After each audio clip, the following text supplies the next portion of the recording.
Good morning, everyone. Good morning. So, could you raise your hand if you were at the Hall of Fame last night? Oh, yes. And those of you who are going to give it a 10?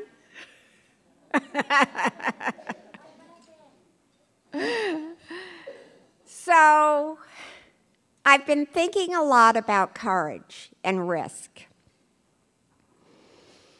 And I looked back at my own life, and I thought about the risks that I've taken. I'm not sure they were necessarily courage always, because sometimes they were just born out of pure necessity.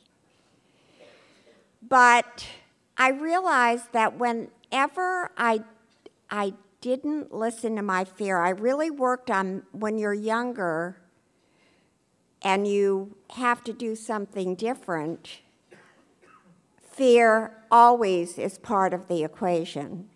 And I was fortunate enough to have a coach who said to me when we were working on fear, he said, "Carolyn, everyone has fear." He said, "The only difference between the successful people and the people who are not is the successful people decide that they're going to do it in spite of their fear. And those who choose to give in to their fear just remain basically in spaces they often don't want to be." So I just want to share a couple of pieces that I hope will help you. And that is that I made a lot of mistakes in my life. I was always a risk taker. Some things worked, some things didn't. But the one thing that I am so happy that occurred for me is when I was getting my teaching credential, I was struggling with a very big decision in my life. And what really helped me and shaped all the decisions I would make after that is when class was over, we had a little garden outside our classroom. I walked into that garden. It just stays, the memory is stuck in my brain. And I asked myself the question, what do I want my life to look like when I'm 80? Then I was in my I went back a little later, early 30s. When I'm in my 80s, what do I really want my life to look like? And I realized that what I wanted my life to look like was to make a difference in the world, because that's what was really important to me. I saw my mother do that. I wanted to do it. That's when I was happiest. So even though I had a lot of challenges as a single mother with I had two boys and a number of things that went on in my life, I didn't compromise on work that I could not feel passionate about from the inside out. And if I could only give you one piece of advice, never compromise on work until you find the work that you love and matches your natural gifts. Because when I tell you that life, I'm 74 years old. I was 40 yesterday. I know, but it's really true. You blink a few times and 10 years goes by, 20 years goes by. I can't believe that I'm 74 when yesterday I was 40. So it's so critical that you make every moment count, and I'm sure you will discover, if you haven't already, the joy is really in giving and making a difference. That's why we're here. And we can choose every day to make a positive difference and contribute to others and ourselves, or to be the one who wreaks havoc wherever we go. Many of us have played both roles. Many of us have been victims of people who play those roles. So thank you for being here. I'm looking forward to meeting each and every one of you. Don't hesitate to come up introduce yourself, tell me what it is we can help you with as an organization, and I hope you'll all be here next year. Thank you.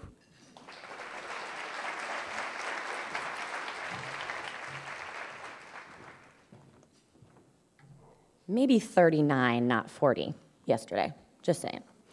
Real quick few announcements before we get started. Sand Play for Life, the booth out here, someone left a red jacket there yesterday. I have it over here at the front table. I will post a tweet about it because Catherine Hartshorn was smart enough to start her own Twitter account here at WITI. So, the pay it forward thing and helping each other thing, I want you to take out your phones, I want you to open Twitter, and Catherine really needs some followers. So her Twitter handle is @SandPlayForLife. So let's walk the walk, @SandPlayForLife. You don't have to do it necessarily this second, but write it down, @SandPlayForLife. You're gonna follow her, so she's got all these new followers, and there we go, pay it forward. And the jacket is up here. And also make sure you're using the hashtag WITI Summit 2015.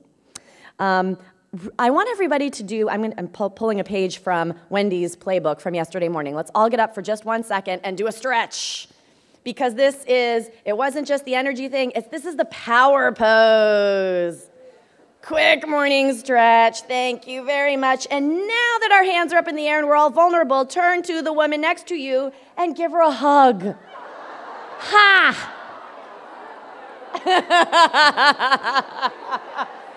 Gotcha!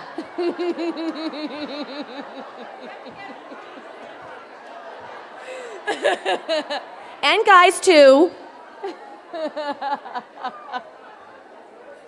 I think I'm going to instigate a hashtag called Hugs Not Handshakes. Carolyn agrees with me. And lastly, we have an additional breakout session. Thank you for that. I was really looking forward to it. We have an additional breakout session at 9:30, the self-esteem game in the Donner Room. And it's about your presence and how to transmit yourself in a bigger way. So just add that. I'll make sure I mention it again after the fact. So without further ado, we have our keynote for this morning. It is a Ford breakfast keynote. I think, I was going to say, isn't it obvious because the Ford logo's up, but I was up. Sorry. And we are going to have up here, let's see. We've got Jennifer Brace from Ford, and interviewing her is Lindsey Turrentine from CNET. Warm round of applause.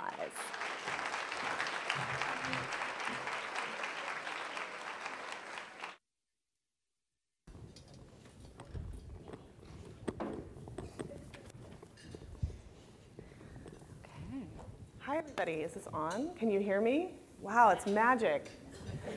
Okay, mine's working too. Success.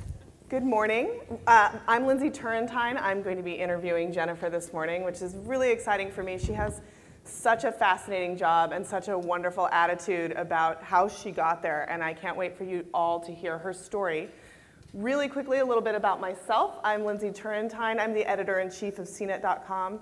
I've been at CNET since it was a startup. Started in 1999 and have been there for as many years as that is, which is 16. I live in the Bay Area. I have 2 kids. Really excited to be here and see all these faces in the audience. It's wonderful. Jennifer, yes. Why don't you tell us a little bit about what your role at Ford is? Sure. So I'm actually new to the area. I have recently moved out here from Dearborn in Michigan. So I'm super excited for winters now. This is winter right now. Yay. No more shoveling snow. But right now, so I just started at our Palo Alto office. It's a research and innovation center that we opened up in January.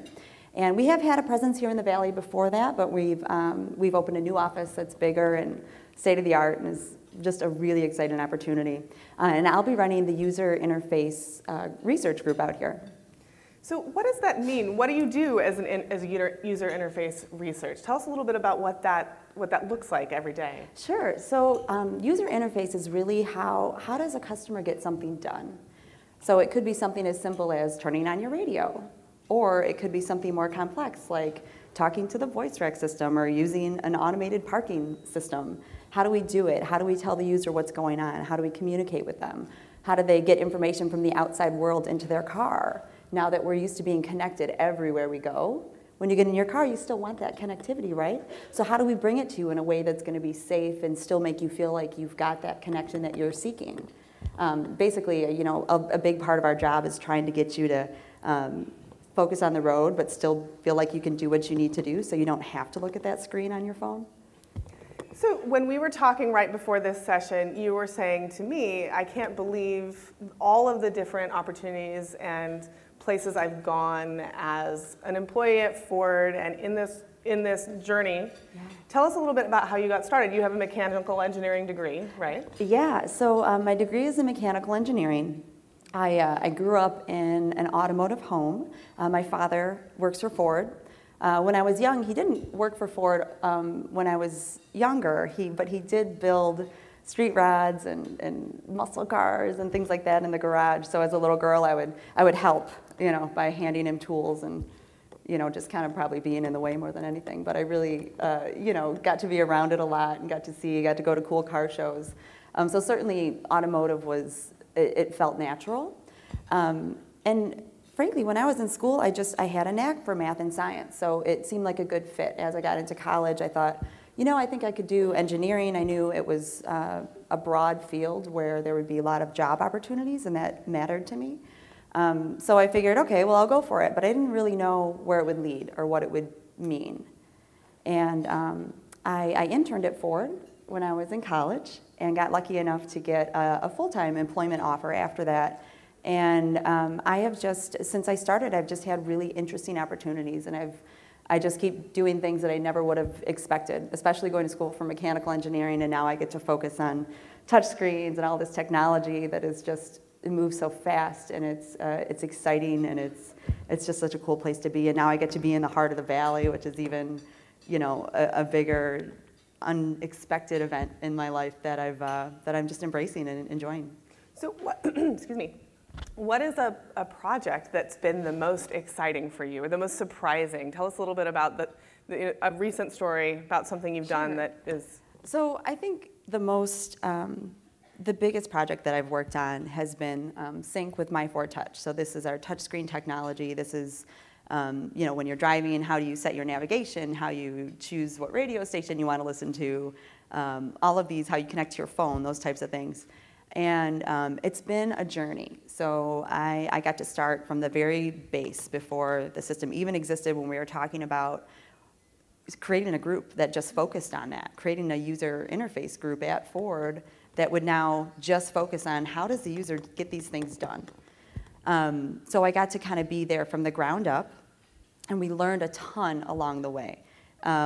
Software was a new journey for me in getting to learn how difficult it is, especially in a vehicle environment. And now that, you know, oh, wow, things that you never thought you had to worry about. This has to sit in Arizona and still work in the heat, and it has to then go to Alaska and still work in the cold, or it has to, you know, ride on cobblestone streets for 10 years, things like that. So all of these different quality items that now matter. And then on top of that, just getting to focus on what the user does and how they interact, getting to have an impact on what they do every day. So I thought that was really interesting. It gave me the opportunity to have a lot of interaction with our customers, so doing testing to understand how they were using a system and what made sense to them. Because a lot of times, it's really easy to fall into this place where, well, if it makes sense to me, it should make sense to other people, right? Seems simple. Yeah, absolutely. Seems so simple. Just make it intuitive. I love it when people say things like that. Just make it intuitive. I wish it was that simple. But it's been a really great experience in terms of getting it out there and seeing places that we could improve, and then taking the steps to do that, and making sure that we have a product that people love and that can grow with them, that can change with them in this field that changes so quick. As they're getting new phones all the time, they're getting new features, they're seeing new things that they would expect to also be there in their vehicle. So it kind of keeps me on my toes, which I like. Don't get complacent. You always have to be ready to figure out what's next and what customers are using and what they're going to expect to be next.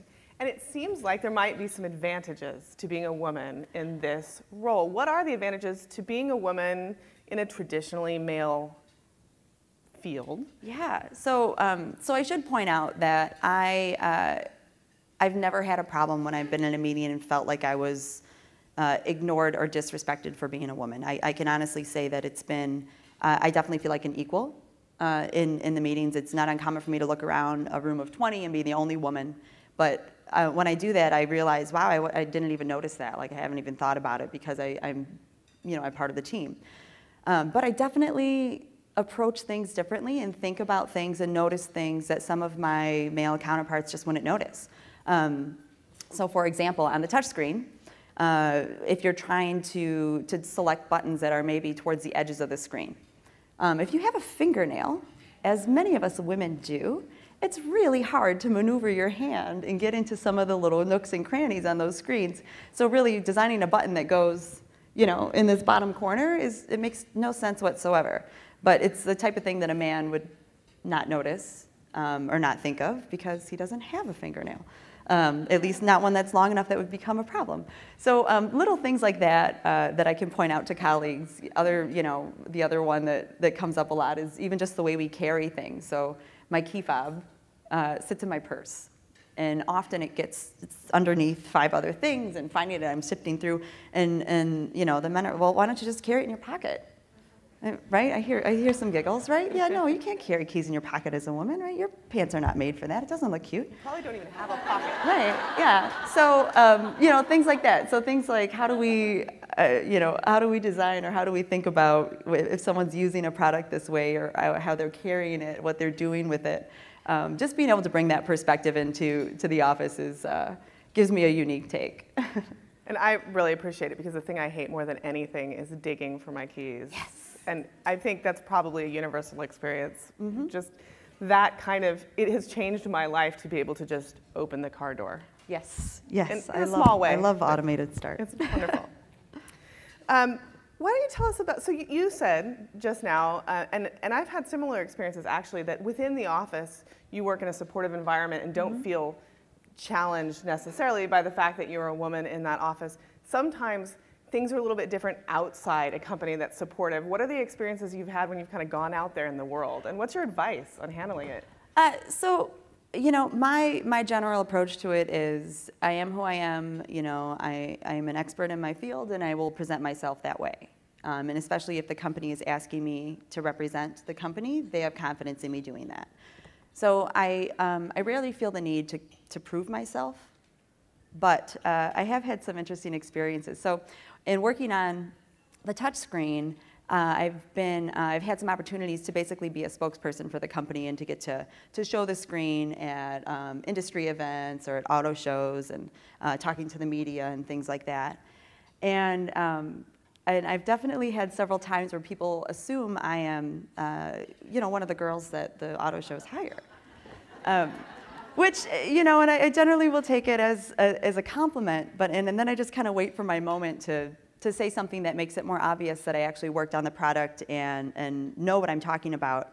And I have to be honest, I love the reaction when either complete shock that, I'm an engineer, or frankly, like, they'll stand up taller and talk more, astute with me, and they feel like they have to change the interaction, which I find it comical. At this point, I don't, like I said, I don't really get a chip on my shoulder about it or anything. I just, I roll with it, and when I see it happening, I just wait for the moment of realization and enjoy it. I have that experience from time to time, too, and usually it's the assumption that I'm the PR with the tech journalists. I love it. So talk a little bit about your early involvement in STEM and how you got interested. You said that you worked with your dad and you're good at it. What were some of the early moments in your life when you got that encouragement or you had mentorship that really pushed you along? So I can't recall one specific aha moment, but I definitely had a lot of support growing up. So I had 2 parents that never made me feel like I couldn't do something. So nothing but support from there. My mother was very successful in the titanium industry. Random, right? It's a random industry. No one knows awesome. anything about it. I don't know anybody in the right. titanium No industry. one does. But yeah, no, you've got a connection.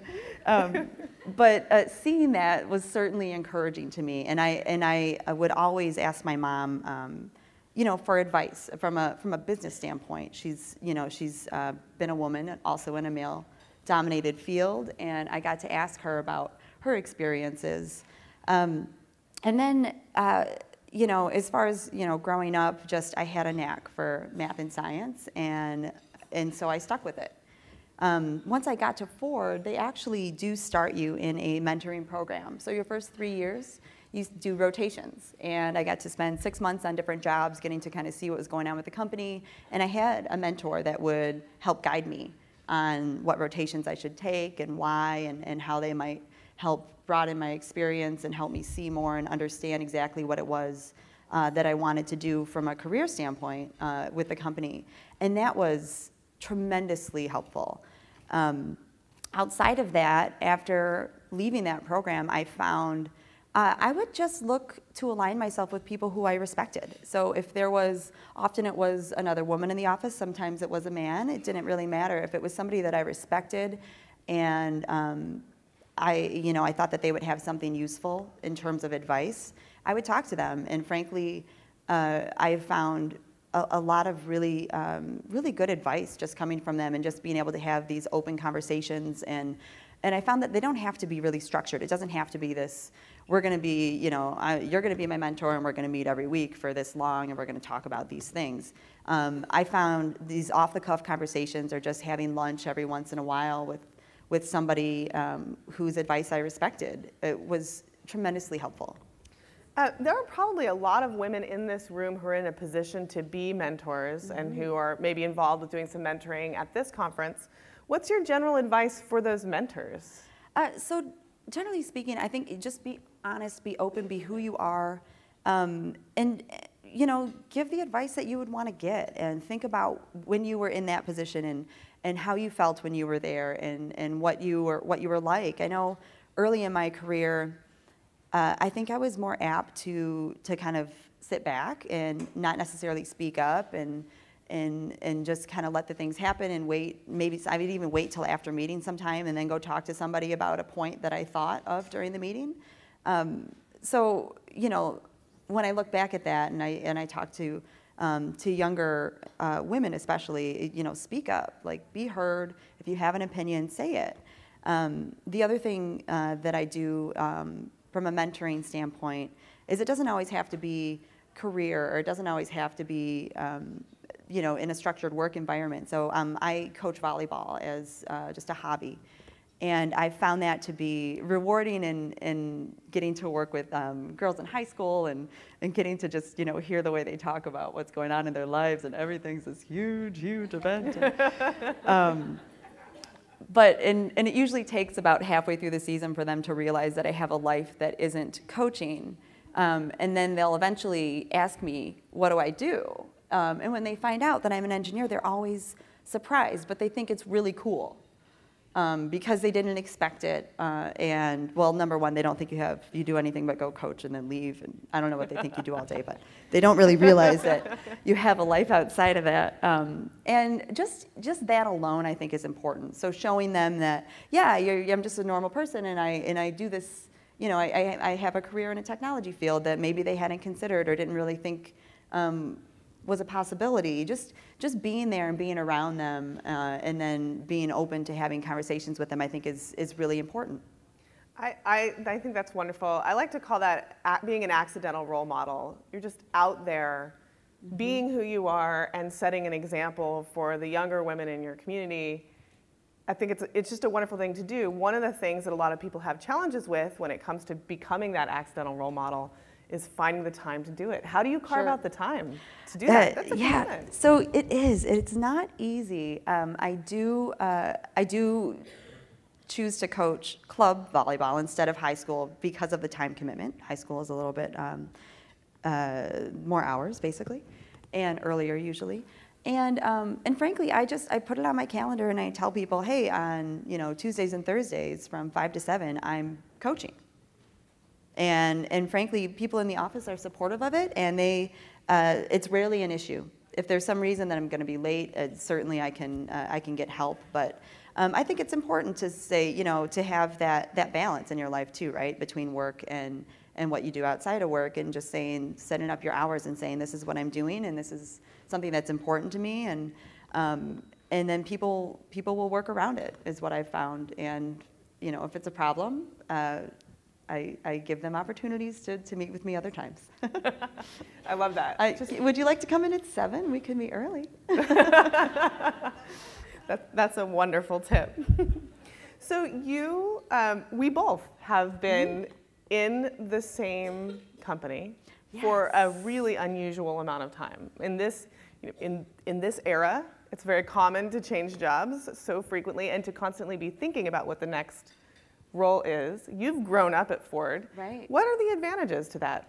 So and I'm noticing that even more now that I'm out here in the Valley and I'm interviewing and I'm looking at all these resumes that have changed every year. And so the great thing about staying with, and again, because I've been at Ford for 11 years now, and I've stayed because it's been interesting every time. I keep getting opportunities. I've been able to build really long-lasting, deep relationships. So being able to work within the same field and have some constants in that. So you know who the experts are in different areas, and you know exactly who to talk to get something done. And it also allowed me to build up a lot of expertise and become an expert in my field and become the go-to person. So whenever somebody needed something with respect to the touchscreen, they knew to come talk to me. And I liked that. I liked feeling like this is my product. This is something that I know. This is something that if people need something, they can come to me and I can be that person. And then it allows me I continually get to network within the company, and that has enabled me to create new positions and to create opportunities. So, I started in engineering. I actually worked in marketing for a couple of years, also on technology, from staying in the company and getting to make those connections and working on the product and working with the marketing people, and eventually, when they had an opening where they wanted somebody with a technical background, I thought, gosh, yeah, that would be interesting. And then this came up, and then I got to come out to California. And so I think there's definitely, there's a sense of pride in getting to stick with a company that I respect and that I'm proud to say I work for Ford. And they've done a great job at giving me opportunities to explore different areas of the company and really broaden my skill set here. So if you were talking to young professionals just entering the industry, you found something that you really love to do. What's your advice to them when they're in the searching phase? Sure. So I think my main advice would be to be open and to take risks. So it's great to have a plan, and it is great to say, I'm going to school for this, and I'm doing this, and this, and this, and this, and have everything that you want laid out and have a 5-year plan, a 10-year plan. That's great. But I think staying open and realizing that if an interesting opportunity comes up, really considering it, it's important, because I know, at least in my career, nothing that has happened would have been what I had planned out. Going to school for mechanical engineering, I expected, honestly, one of my rotations was in crash, and I thought, oh, this is going to be amazing. I can work in crash, and I can see how the vehicles go through this intense moment. And frankly, I was done with it after 6 months and thought, oh gosh, I'm so glad I didn't end up there. It was interesting, but it wasn't. I wasn't passionate about it the way I am about interface. And just being open to these different opportunities and things that were going on was really what allowed me to do that. So I think, do your research, understand what other things you could do with whatever your skill set is, and just be open to it. So, have a plan and stay along that as it comes to you, but certainly don't not take the risk just because it doesn't follow the plan, I guess would be my bottom line. Yeah, that makes a lot of sense. And in technology, the plan changes all the time, whether we want it to or not. It does. So you got to be ready for that. So same line of questioning, what advice would you give your young self if you could go back? What might you change about how you approach things? Sure. I mean, so certainly one of my biggest things was, and I mentioned it earlier, was to just speak up more often and be heard. Don't fade into the background. You know, I'll take a line from the book Lean In and say, sit at the table. If anyone's read it, just you know, don't fade into the background and don't sit at the outside of the meeting. Sit up at the table and be part of it. Be heard. Be there. Make your presence known. And you know, if you have an opinion, speak up. If you're in the meeting, there's a good chance that you belong there because you have some knowledge to give and that you have a unique viewpoint. So make it heard. I should have said earlier, asking Jennifer to ask a question, to give advice to her younger self seems crazy, since you seem very young to me in the best possible way. Thank you. What are the most exciting areas in your field right now? I mean, if there was somebody out there saying, this sounds really interesting. Sure. This whole field, and it is fascinating, this idea of how people interact with these increasingly complex systems and machines and bring their personal technology along with them into what is essentially their rolling technology. Yeah. What are the parts of that field that are really becoming exciting for people entering? So I think the biggest exciting part of auto right now is autonomous driving. So cars that can drive themselves, right? The idea is amazing.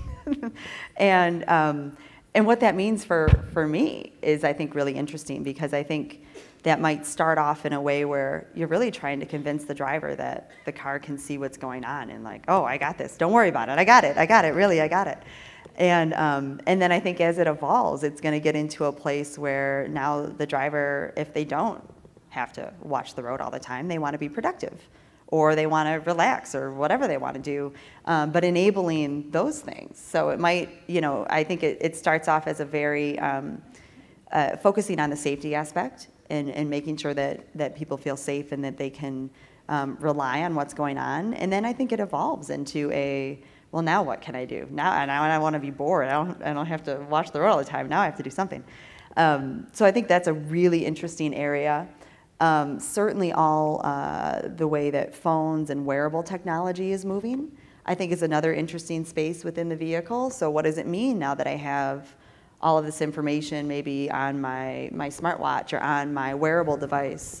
How might that interact with your car? How might, let's say my heart rate is being tracked. Well, if we know that you're in a high anxiety situation, how do we change what we're showing you? What information do we change? Do we prep the brakes so that they're more responsive? Do we turn off the screen so that you have nothing else to look at, so that you're not distracted by anything? Do we turn down the radio, for example? Situations like that. So I think one of the big things is how the other technology that's moving outside of the vehicle is evolving, and then what that means for the car. So interesting. We are getting toward the end of this particular session. Sure. I want to thank you so much for having this conversation, because I feel like this field is such a unique one and so interesting in many ways, and you've accomplished a ton. I wanted to mention really quickly that Jennifer is going to be leading a coaching circle downstairs at 11. Yep. And also doing some demos? Yeah, so actually we have two 2015 Edges outside in the little drive-up area when you first come in the front doors here. So if anyone wants to take a test drive, you can absolutely do that. We've got a couple Edges, and then I'm going to be hanging out down there, I think, until 11. So if anyone wanted to chat, I'm happy to do so. Thank you so much, Jennifer. Thank you. And thank you, everybody, for listening.